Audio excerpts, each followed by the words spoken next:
ಮಹಾಭಾರತ ಎಲ್ಲ ಮುಗಿದ್ಮೇಲೆ ಶಕುನಿ ಎಷ್ಟೇ ಕೆಟ್ಟ ಕೆಲಸ ಮಾಡಿದ್ರೂ ಅವನು ಸ್ವರ್ಗ ಸೇರ್ತಾನೆ.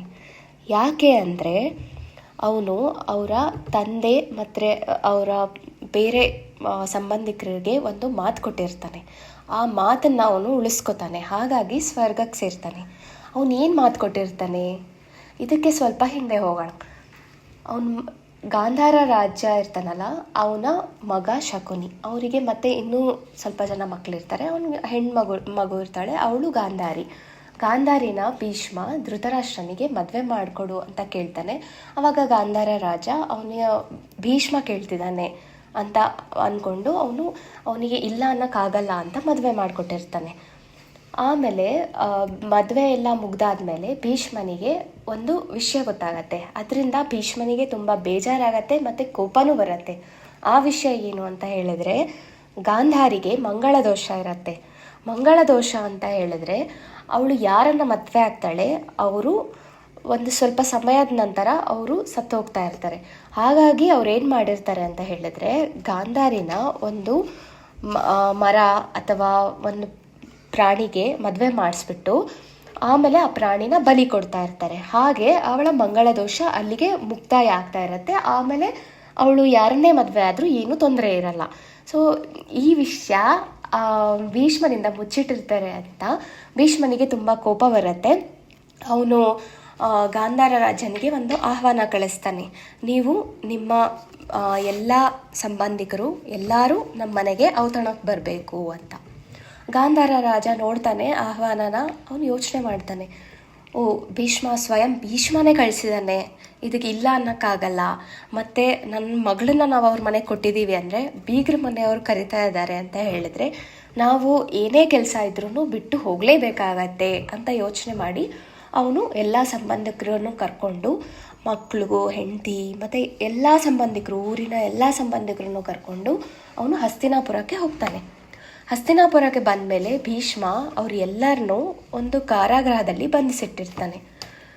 ಎಲ್ಲನೂ ಒಂದೇ ಕಾರಾಗೃಹದಲ್ಲಿ ಬಂಧಿಸಿಟ್ಟು ಅವರಿಗೆ ಒಬ್ಬರಿಗೆ ಆಗೋಷ್ಟು ಮಾತ್ರ ಊಟವನ್ನು ಕೊಡ್ತಾ ಇರ್ತಾನೆ. ಆಗಿನ ಕಾಲದ ಪದ್ಧತಿ ಹೆಂಗಿತ್ತು ಅಂತ ಹೇಳಿದ್ರೆ, ನೀವು ಯಾರ್ದಾರೋ ಮನೆಗೆ ಅತಿಥಿಯಾಗಿ ಹೋಗುವಾಗ ಅವ್ರು ಏನು ಕೊಡ್ತಾರೆ ಅದನ್ನೇ ತಿನ್ನಬೇಕು, ಮತ್ತು ಅವ್ರು ಎಷ್ಟು ಕೊಡ್ತಾರೆ ಅಷ್ಟೇ ತಿನ್ನಬೇಕು. ನಮಗೆ ಇದು ಬೇಕು ಅದು ಬೇಕು ಅಂತ ಏನೂ ಕೇಳೋ ಹಾಗಿರಲ್ಲ. ಮತ್ತು ಅವರು ನಮಗೆ ಕಡಿಮೆ ಆದ್ರೂ ನಾವು ಅದನ್ನು ಮತ್ತೆ ಕೇಳಬಾರ್ದಿತ್ತು, ಮತ್ತು ಜಾಸ್ತಿ ಆದ್ರೂ ನಾವು ಅವರು ಬಿಡಬಾರ್ದಿತ್ತು ತಟ್ಟೆಯಲ್ಲಿ. ಅದು ಒಂದು ಪದ್ಧತಿ ಅವರು ಹಿಂದಿನ ಕಾಲದಿಂದ ನಡೆಸ್ಕೊಂಡು ಬರ್ತಾಯಿದ್ರು. ಹಾಗಾಗಿ ಅವರು ಒಂದು ಮನುಷ್ಯನಿಗೆ ಆಗೋಷ್ಟು ಊಟನ ಅಷ್ಟು ಜನ ಹಂಚ್ಕೊಂಡ್ರೆ ಒಬ್ಬೊಬ್ಬರಿಗೆ ಒಂದೊಂದು ಅನ್ನದ ಕಾಳು ಬರ್ಬೋದಿತ್ತು. ಅಷ್ಟೇ ಬಿಟ್ಟರೆ ಅದಕ್ಕಿಂತ ಜಾಸ್ತಿ ಇನ್ನೇನೂ ಸಿಗ್ತಾ ಇರಲಿಲ್ಲ.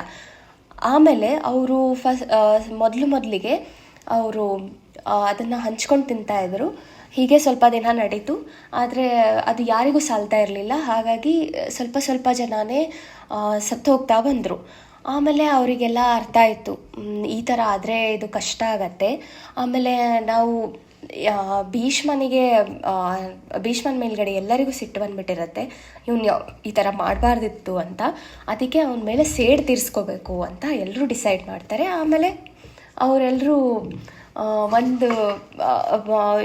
ಎಲ್ಲರೂ ಸೇರಿಕೊಂಡು ಒಂದು ಉಪಾಯ ಮಾಡ್ತಾರೆ. ಆ ಉಪಾಯ ಏನು ಅಂತ ಹೇಳಿದ್ರೆ, ಒಬ್ರಿಗಾಗೋ ಅನ್ನ ಕೊಡ್ತಾ ಇದ್ದಾರೆ, ಅದನ್ನು ಒಬ್ಬರೇ ತಿನ್ನಲಿ, ಆ ಒಬ್ಬರು ನಮ್ಮೆಲ್ಲರ ಪರವಾಗಿ ಈ ಸೇಡನ್ನ ತೀರಿಸ್ಕೋಬೇಕು ಅಂತ. ಹಾಗಾಗಿ ಅವ್ರು ಏನು ಮಾಡ್ತಾರೆ, ಎಲ್ಲರೂ ಸೇರಿ ಈ ಗಾಂಧಾರ ರಾಜನ ಮಗ ಶಕುನಿ ಅವನನ್ನು ಬದುಕ್ಸೋಣ, ಅವನು ನಮ್ದೆಲ್ಲರದ್ದು ಸೇರಿಸಿ ಸೇಡನ್ನ ತೀರಿಸ್ಕೊಳ್ಳಿ ಅಂತ ಡಿಸೈಡ್ ಮಾಡ್ತಾರೆ. ಆಮೇಲೆ ಅವರು ಗಾಂಧಾರ ರಾಜ ಏನಿರ್ತಾನೆ ಅವನು ಶಕುನಿಗೆ ತಿಳಿಸಿ ಹೇಳ್ತಾನೆ. ಶಕುನಿ ತುಂಬ ಚಿಕ್ಕ ವಯಸ್ಸಿನ ಹುಡುಗ ಇರ್ತಾನೆ. ಅವನಿಗೆಲ್ಲ ತಿಳಿಸ್ಬಿಟ್ಟು ಹೇಳ್ತಾರೆ, ಹೀಗೀಗಾಗಿದೆ, ನೀನು ಈ ಥರ ಮಾಡಬೇಕು ಅಂತ. ಆಮೇಲೆ ಶಕುನಿ ಒಬ್ಬನೇ ಊಟ ಮಾಡ್ತಾ ಇರ್ತಾನೆ. ಕೊನೆಗೆ ಒಬ್ಬರಾದ್ಮೇಲೆ ಒಬ್ಬರು ಎಲ್ಲರೂ ಸತ್ತೋಗ್ತಾ ಬರ್ತಾರೆ. ಕೊನೆಗೆ ಇಬ್ಬರು ಉಳಿತಾರೆ. ಅದರಲ್ಲಿ ಯಾರು ಅಂದರೆ ಶಕುನಿ ತಂದೆ ಇಬ್ಬರು ಉಳಿತಾರೆ. ಆವಾಗ ಶಕುನಿ ತಂದೆ ಹೇಳ್ತಾನೆ, ನಾನು ಇನ್ನೂ ಜಾಸ್ತಿ ದಿನ ಬದುಕಿರಲ್ಲ, ಹಾಗಾಗಿ ನಾನು ನಿನಗೆ ಒಂದು ವರ ಕೊಡ್ತೀನಿ. ಏನು ಅಂತ ಹೇಳಿದ್ರೆ, ನಾನು ಸತ್ತೋಗ್ತೀನಿ. ನಾನು ಸತ್ತೋದ್ಮೇಲೆ ನನ್ನ ದೇಹನ ನೀನು ಅಂತ್ಯ ಸಂಸ್ಕಾರ ಮಾಡಬೇಡ. ನನ್ನ ಏನು